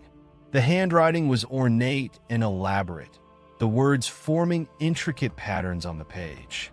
Though the words were difficult to decipher, the figure could make out a few phrases, references to darkness, shadows, and an ancient curse. The letters seemed to speak of a hidden power, a force that could not be contained or controlled. As the figure read through the letters, a feeling of unease settled over them. The references to curses and hidden powers seemed to resonate with the oppressive darkness surrounding them. The figure's hands shook as they put the letters back into the box, their mind racing with fear and confusion. They closed the lid of the box and returned it to the wardrobe, their movements slow and deliberate. The wardrobe's contents seemed unchanged, the clothing hanging quietly in the dim light. The figure took a deep breath and turned away from the wardrobe, their gaze drawn to the room's only other piece of furniture, the antique armchair. The armchair sat in the center of the room, its worn fabric and dusty cushions a stark contrast to the darkness surrounding it. The figure approached the chair, their footsteps echoing softly in the silence. As they reached the chair, they noticed something strange, a faint, almost imperceptible glow emanating from the fabric. The figure carefully ran their fingers over the chair, the fabric feeling warm and slightly tingly to the touch. The glow seemed to pulse gently, the light shifting and changing in response to their movements. The figure's heart raced as they examined the chair closely, their breath coming in shallow, uneven gasps. The glow grew brighter, casting eerie shadows on the walls and ceiling. The room seemed to come alive with movement, the shadows dancing and shifting in response to the light. The figure could feel the weight of the darkness pressing down on them, the oppressive air growing heavier. As the glow from the chair intensified, the figure began to notice other shapes emerging from the shadows. Faint outlines of figures and faces, their features twisted and distorted. The figures seemed to reach out from the darkness, their forms elongating and stretching toward the chair. The figure's breathing grew rapid and uneven as they backed away from the chair. The shadows seemed to close in, the darkness pressing against them with an almost physical force. The figures in the shadows grew more defined, their forms becoming clearer and more menacing. Desperate to escape, the figure turned and fled toward the door. Their footsteps pounded in the silence as they reached for the handle. They pulled the door open with a forceful shove, stepping into the dimly lit hallway once more. The hallway was eerily quiet, the only light coming from the faint bulb at the end of the corridor. The figure moved quickly, their footsteps echoing off the walls as they walked. The oppressive darkness of the room seemed to follow them, the shadows stretching and writhing in the dim light. The figure reached the end of the hallway and found themselves at the top of a narrow staircase leading down into darkness. The stairs were old and worn. There would creaking under the weight of the figure's steps. The air was heavy and cold, the silence almost suffocating. With a deep breath, the figure began to descend the stairs. The darkness seemed to grow thicker with each step, the shadows closing in around them. The only sound was the creaking of the stairs and the figure's own ragged breathing. At the bottom of the stairs, the figure found themselves in a large, cavernous basement. The basement was dimly lit by a few flickering light bulbs hanging from the ceiling. The room was filled with old furniture, broken appliances, and piles of discarded debris. The figure's eyes scanned the room, searching for anything that might offer a clue or an escape. The shadows seemed to stretch and shift, the darkness pressing in from all sides. The air was musty and damp, filled with the scent of decay. As they moved through the basement, the figure noticed a large, rusty chest in the corner of the room. The chest was old and weathered, its surface covered in thick layers of dust and grime. The figure approached the chest, their heart pounding with anticipation and fear. They knelt beside the chest and carefully lifted the lid. Inside, they found a collection of old, tattered documents and faded photographs. The documents were yellowed with age, their edges frayed and brittle. The photographs were blurry and distorted, their subjects barely recognizable. The figure sifted through the documents, their hands trembling with apprehension. The papers were filled with strange symbols and cryptic messages, references to hidden powers and ancient curses. The photographs depicted scenes of darkness and decay, their subjects twisted and grotesque. As the figure examined the documents, a sudden gust of cold air swept through the basement, extinguishing the flickering light bulbs. The room was plunged into darkness, the oppressive shadows closing in. The figure's heart raced as they fumbled for a source of light. Their hands brushed over the documents and photographs, their fingers trembling. The darkness seemed to press in from all sides, the air growing colder and heavier. In the midst of the darkness, the figure felt a strange, almost surreal sensation, a cold, unseen presence moving around them. The shadows seemed to writhe and twist, their forms elongating and stretching toward the figure. The figure's breathing grew rapid and uneven as they struggled to find their way through the darkness. The oppressive silence was broken only by the faint rustling of papers and the creaking of old furniture. The figure felt a growing sense of dread, the weight of the darkness pressing down on them. Suddenly, a soft, almost imperceptible glow began to emanate from the chest.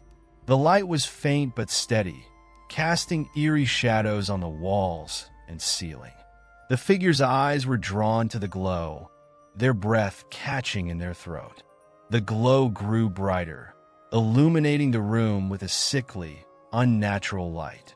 The shadows seemed to recede slightly, revealing the contents of the chest more clearly. The documents and photographs appeared more distinct, their details sharper and more defined. The figure's eyes were drawn to one photograph in particular, a blurry, distorted image of a figure standing alone in a dark, foreboding landscape. The figure's features were obscured, but there was something hauntingly familiar about the image. The figure stared at the photograph, their mind racing with fear and confusion. The photograph seemed to hold a dark secret, a hidden truth that was just out of reach. The glow from the chest intensified, casting long, eerie shadows across the room. As the light grew brighter, the figure could see other shapes emerging from the darkness. Faint outlines of figures and faces, their features twisted and grotesque. The figures seemed to reach out from the shadows, their forms elongating and stretching toward the chest. The figure's breathing quickened, their heart pounding in their chest. The darkness seemed to close in, the oppressive shadows pressing against them. The air grew colder, the silence more suffocating. Desperate to escape, the figure grabbed the documents and photographs and shoved them back into the chest.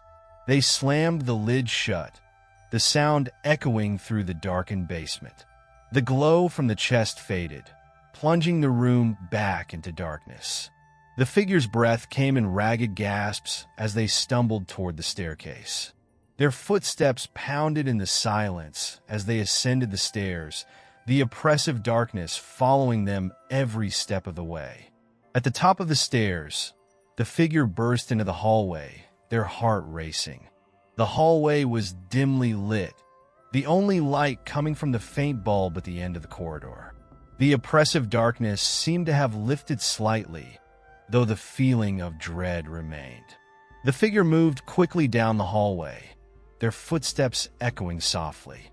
They reached the door to the room and burst inside, slamming the door behind them. The room was still dark, the shadows pressing in from all sides. The figure's breath came in ragged gasps as they collapsed onto the floor. The oppressive silence was broken only by the faint rustling of the shadows and the figure's own uneven breathing. The darkness seemed to press down on them, a suffocating presence that refused to let go. As the figure lay on the floor, they could feel the shadows gathering around them, the darkness closing in. The feeling of being watched grew stronger, the presence in the room almost tangible.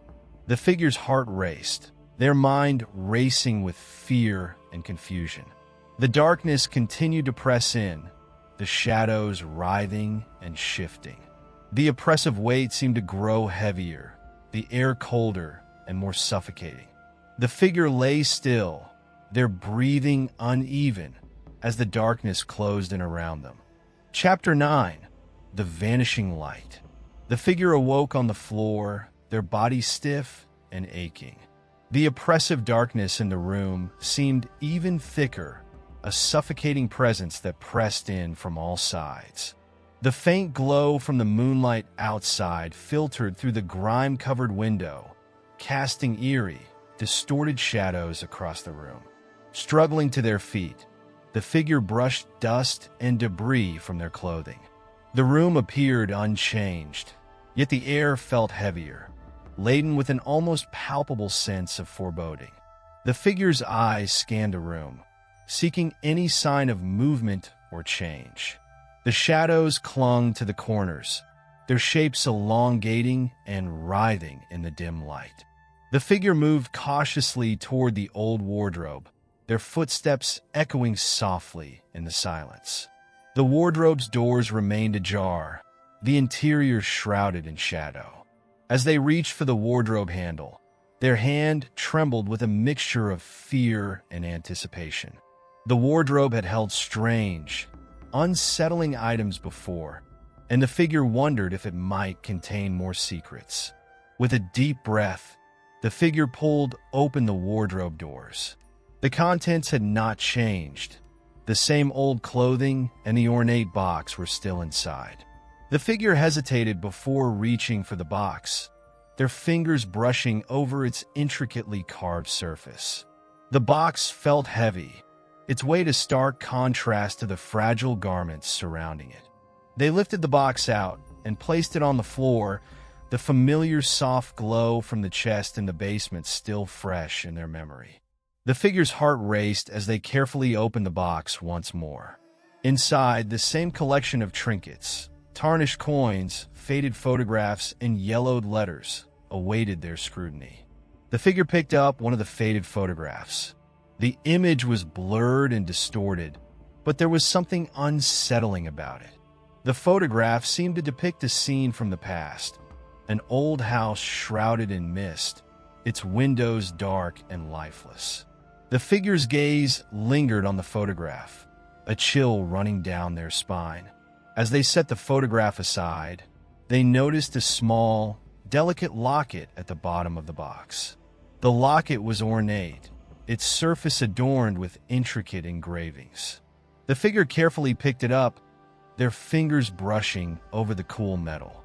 The locket felt strangely warm to the touch, as though it held some hidden energy. With a sense of trepidation, the figure opened the locket. Inside was a small, faded portrait of a woman. Her face was delicate and serene, her eyes gazing out from the small frame with a haunting intensity. The figure studied the portrait, a sense of unease settling over them. There was something familiar about the woman, though they couldn't quite place it. The figure closed the locket and returned it to the box. They began to sift through the letters once more, their eyes scanning the strange symbols and cryptic messages. The references to curses and hidden powers seemed to resonate with the oppressive darkness surrounding them. The figure's mind raced with fear and confusion as they read through the letters. A sudden gust of cold air swept through the room, extinguishing the faint light from the window. The room was plunged into near-complete darkness, the oppressive shadows closing in around the figure. The air grew colder, the silence more suffocating. The figure's breath quickened, their heart pounding in their chest. Desperate for any source of light, the figure fumbled through the darkness, their hands brushing over the dusty surfaces of the room. They stumbled toward the small window, their fingers desperately clawing at the grimy glass. The window provided no illumination, its surface covered in a thick layer of grime. The figure's breath came in short, ragged gasps as they turned back to the room. The shadows seemed to stretch and writhe, their forms elongating and twisting in the darkness. The feeling of being watched grew stronger, the presence in the room almost tangible. The oppressive weight of the darkness was overwhelming, pressing down on the figure with a suffocating intensity. In the midst of the darkness, the figure noticed a faint, almost imperceptible glow coming from the direction of the antique armchair. The glow was dim and irregular, casting eerie shadows on the walls and ceiling. The figure approached the chair cautiously, their footsteps echoing softly in the silence. As they drew closer to the chair, the glow intensified, casting long, eerie shadows across the room. The figure could see the fabric of the chair shimmering faintly, as though it were alive with a strange, otherworldly energy. The oppressive darkness seemed to recede slightly, though the feeling of dread remained. The figure reached out and touched the chair, their fingers brushing over the warm, glowing fabric. The sensation was almost soothing, the warmth contrasting with the cold darkness surrounding them. The glow from the chair seemed to pulse gently, creating an unsettling rhythm in the otherwise silent room. As the figure sat down in the chair, they felt a strange sense of calm wash over them. The oppressive darkness seemed to lift slightly, the shadows retreating to the corners of the room. The glow from the chair grew brighter, illuminating the room with a soft, eerie light. The figure's eyes scanned the room, searching for any sign of movement. The shadows seemed to have retreated, though the feeling of being watched persisted. The figure's breathing slowed, their body relaxing into the chair. The room felt strangely peaceful, the oppressive weight of the darkness lessening. As they sat in the chair, the figure noticed something unusual. The patterns in the shadows seemed to be shifting and changing, forming intricate, almost hypnotic designs on the walls and ceiling. The figures in the shadows appeared to be moving, their forms elongating and twisting in a mesmerizing dance. The figure watched in fascination as the shadows continued to shift and change, their forms becoming more defined and intricate. The glow from the chair cast long, eerie shadows across the room, creating a surreal and unsettling atmosphere. The feeling of dread had lessened, though the sense of unease remained. As the patterns in the shadows grew more complex, the figure felt a strange sense of connection to the room. The oppressive darkness seemed to have become a part of them, the shadows entwining with their own sense of fear and confusion. The glow from the chair was soothing, though it did little to dispel the lingering feeling of unease. The figure's eyes grew heavy, the oppressive darkness and shifting shadows creating a hypnotic effect. They could feel their consciousness drifting, the weight of exhaustion and fear pressing down on them. The room seemed to swirl and shift, the shadows moving in a mesmerizing dance. As the figure's eyes closed, they felt a strange, almost surreal sense of calm. The darkness seemed to recede, the oppressive weight lifting slightly. The shadows continued to shift and change, their forms elongating and twisting in the eerie glow from the chair. The figure's breathing slowed, their body relaxing into the chair. The room felt strangely peaceful, the oppressive darkness lessening. The patterns in the shadows grew more intricate, their forms becoming more defined and mesmerizing. In the midst of the shifting shadows, the figure felt a strange sense of connection to the room. The darkness had become a part of them, the shadows entwining with their own sense of fear and confusion. The glow from the chair was soothing, though it did little to dispel the lingering feeling of unease. As the figure drifted into sleep, the shadows continued their hypnotic dance, the darkness pressing in from all sides. The room felt both familiar and alien, the oppressive weight of the darkness becoming a part of their dreams. The figure's mind swirled with fear and confusion, the shifting shadows a constant presence in their restless slumber. Chapter 10. The Final Echo. The figure awoke in the armchair, a strange sense of disorientation clinging to them. The room was bathed in the dim light of early dawn, the shadows retreating as the first rays of sunlight filtered through the grimy window. The oppressive darkness had lifted somewhat, though a lingering sense of unease remained. The figure stood slowly, their body aching from the prolonged stillness. The chair's fabric felt warm and comforting, a stark contrast to the cold and oppressive atmosphere that had enveloped the room. They moved cautiously toward the window, their footsteps echoing softly in the quiet room. The window was still covered in grime, but the sunlight streaming through provided a faint, reassuring glow. The figure's gaze extended beyond the window, taking in the desolate view of the overgrown yard and the crumbling landscape. The world outside seemed distant and alien, a stark contrast to the unsettling atmosphere inside. Turning away from the window, the figure's eyes fell on the old wardrobe. The wardrobe seemed to beckon them, its worn doors slightly ajar. The figure approached it once more, their curiosity overcoming their trepidation. The ornate box from the wardrobe still lay on the floor where they had left it. They picked up the box, its weight familiar and unsettling. The intricate carvings on its surface seemed to pulse faintly, the symbols shifting and changing in the dim light.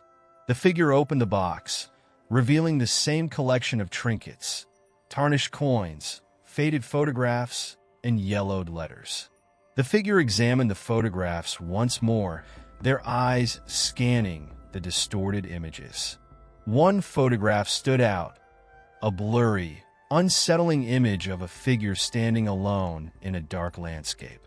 The figure's features were obscured, but the photograph seemed to hold a hidden significance, a dark secret waiting to be uncovered. As they set the photograph aside, their attention was drawn to the bundle of letters. The letters were filled with strange symbols and cryptic messages, references to curses and hidden powers. The figure's heart raced as they read through the letters, their fear and confusion growing with each word. A sudden, sharp sound broke the silence, a loud, creaking noise emanating from the direction of the basement. The figure froze, their heart pounding in their chest. The sound was followed by a faint, rhythmic thumping, as though something was moving in the basement. The figure's breath quickened as they approached the door to the basement. The air was cold and heavy, the oppressive darkness seeping through the cracks around the door. The rhythmic thumping grew louder, more insistent. The figure hesitated for a moment before opening the door and descending the narrow staircase. The basement was dimly lit, the flickering light bulbs casting long, eerie shadows across the room. The figure's eyes scanned the space, searching for the source of the sound. The room was cluttered with old furniture and discarded debris, the shadows stretching and shifting in the dim light. As they moved through the basement, the rhythmic thumping grew louder. The sound seemed to be coming from the large, rusty chest in the corner of the room. The figure approached the chest, their heart racing with fear and anticipation. The chest surface was covered in thick layers of dust and grime. The figure carefully lifted the lid, the creaking sound echoing through the basement. Inside the chest were the same documents and photographs, their contents unchanged. The rhythmic thumping seemed to emanate from the chest itself, a deep, resonant vibration.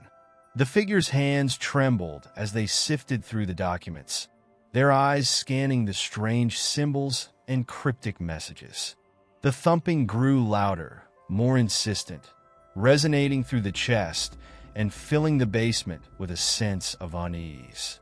As the figure continued to examine the documents, a sudden gust of cold air swept through the basement, extinguishing the flickering light bulbs. The room was plunged into darkness, the oppressive shadows closing in around them. The rhythmic thumping became more pronounced, reverberating through the room. Desperate for light, the figure fumbled through the darkness, their hands brushing over the chest and the scattered debris. They found a small flashlight among the clutter and turned it on. The beam of light pierced through the darkness, casting eerie shadows on the walls and ceiling. The figure's gaze was drawn back to the chest. The thumping had ceased, leaving only the oppressive silence. The contents of the chest appeared unchanged, though the atmosphere was charged with a palpable sense of dread. The figure hesitated before closing the chest, the sudden quiet making the air feel heavy and oppressive. As they closed the lid, the rhythmic thumping started again, though it was faint and irregular. The figure's breath came in shallow, uneven gasps as they moved away from the chest. The oppressive darkness seemed to press in from all sides, the shadows stretching and shifting in the beam of light. The figure turned their attention to the rest of the basement. The cluttered room was filled with old furniture, broken appliances, and piles of discarded debris. The shadows seemed to twist and writhe, their forms elongating and shifting in the dim light. The figure noticed a large, ornate mirror leaning against the wall. The mirror's surface was covered in a thick layer of dust, obscuring its reflection. The figure approached the mirror cautiously, their heart pounding with a sense of foreboding. As they wiped away the dust, the mirror's surface revealed a distorted reflection of the room.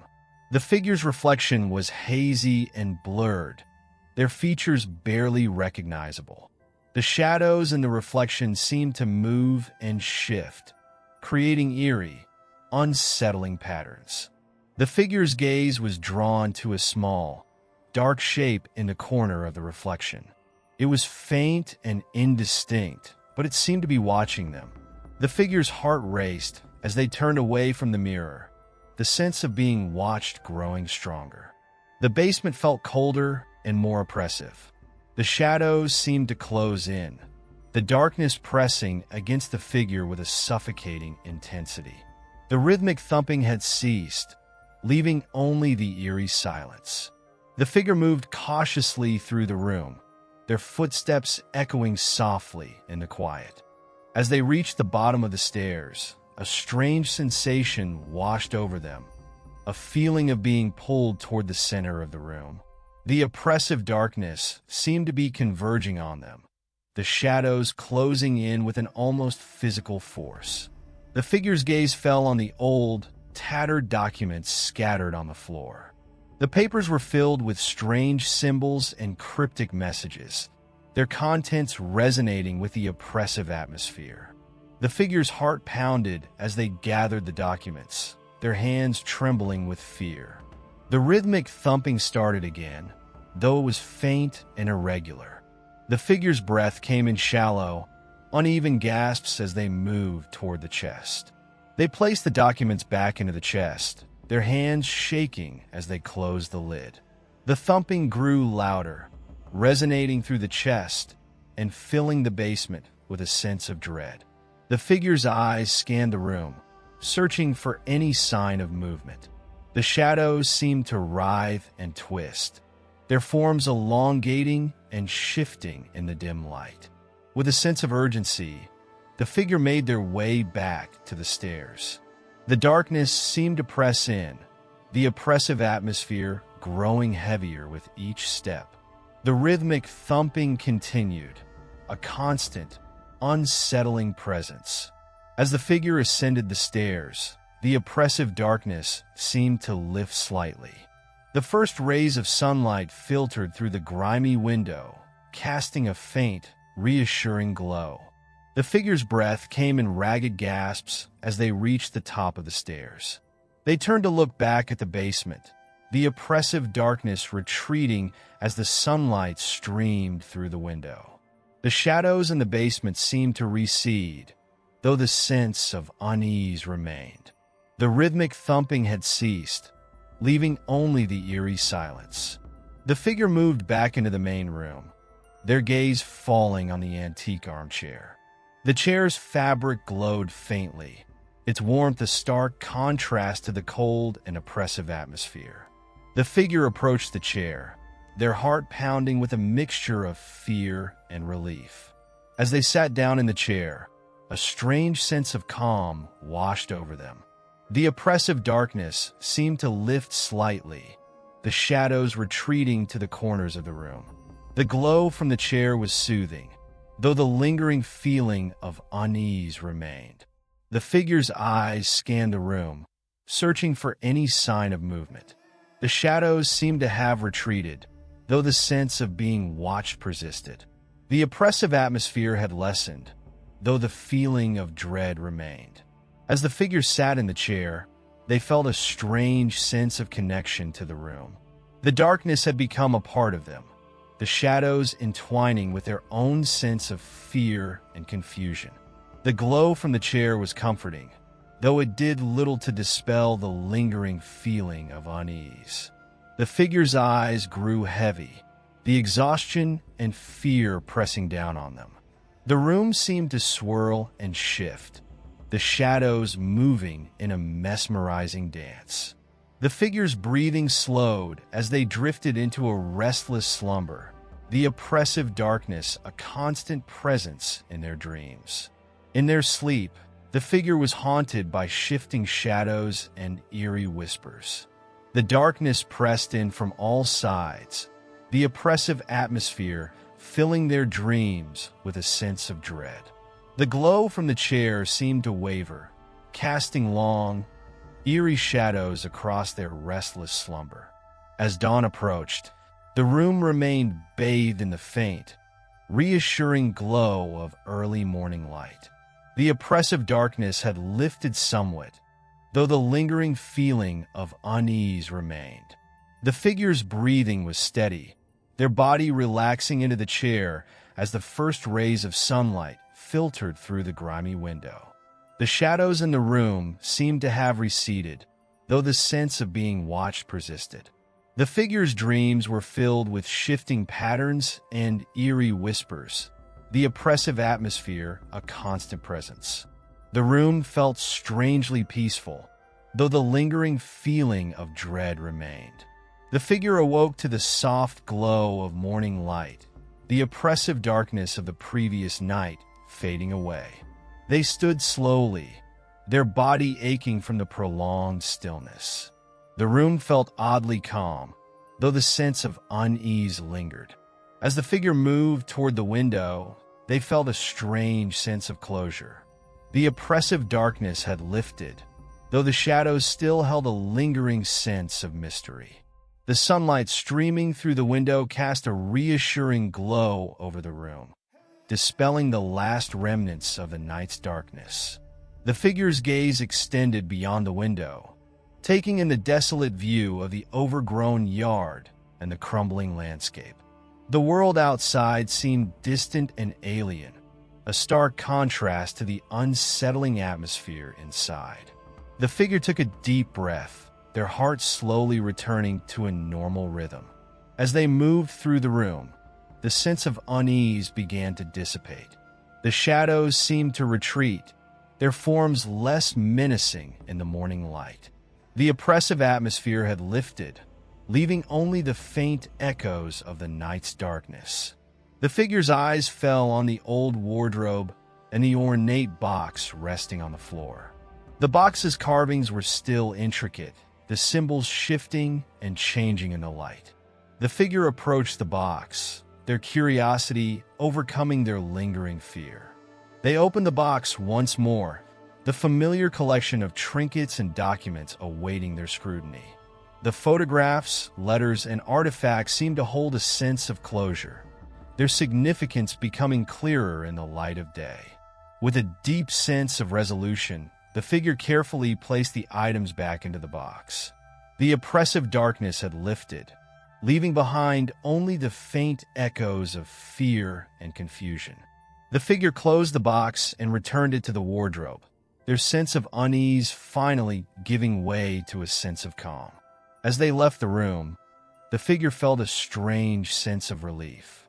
The shadows had receded, the oppressive darkness giving way to the reassuring light of morning.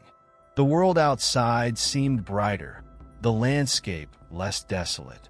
The figure stepped out into the daylight, their heart light with a newfound sense of peace. The journey through darkness had come to an end, leaving behind only the faint echoes of fear and a lingering sense of mystery. The figure walked away from the house, their steps light and free, as the sunlight bathed the world in a warm, reassuring glow.